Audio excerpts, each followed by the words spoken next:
एक अफसोसनाक खबर शामिल करेंगे थाना डिजकोट के इलाका में, जहां पर एक और हवा की बेटी को मुबीना तौर पर ज्यादती का निशाना बनाया गया। नन्ही कली किंजा खाने के लिए टॉफियां लेने गई। इसे क्या पता था कि जिंदा सिफ्त जंगली जानवर इम्तियाज नामी नौजवान गात लगाए दुकान में बैठा इसका इंतजार कर रहा है। मजीद तफसीलात जानते हैं अली हसन साबरी से। इससे पहले सुनते हैं कि इस बच्ची के जो वालिदैन हैं उनका क्या कहना था। उसके बाद हम चलेंगे अली हसन साबरी की तरफ और मजीद तफसीलात जानेंगे उनसे। मसला पेश आया आपकी बच्ची के साथ? भाईजान मैं घर नहीं सी, मेरी भतीजी है 6 साल दी। मैं मुरबे काम करने गया सो तो बच्ची घरों गई है पैसे लेके दुकान थे। दुकान वाला बंदा इम्तियाज है, उस दुकान बनाई हुई है, उन्हें चीज़ी भी दी है, इन्होंने ज़बरदस्ती की है।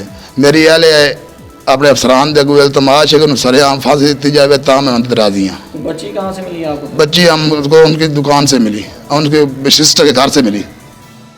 इम्तियाज ने जेड़ा ना मेरी बच्ची नाल ज़्यादती की, उन्हें मौत सज़ा देनी चाहिए, सरेआम उन्हें दे दो। जी, थाना डिजकोट के इलाका में एक और हवा की बेटी को ज्यादती का निशाना बना डाला।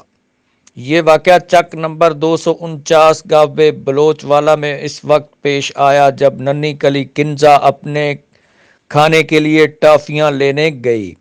उसे क्या पता था कि दरिंदा सिफ्त जंगली जानवर इम्तियाज नामी जवान घात लगाए दुकान के अंदर बैठा है।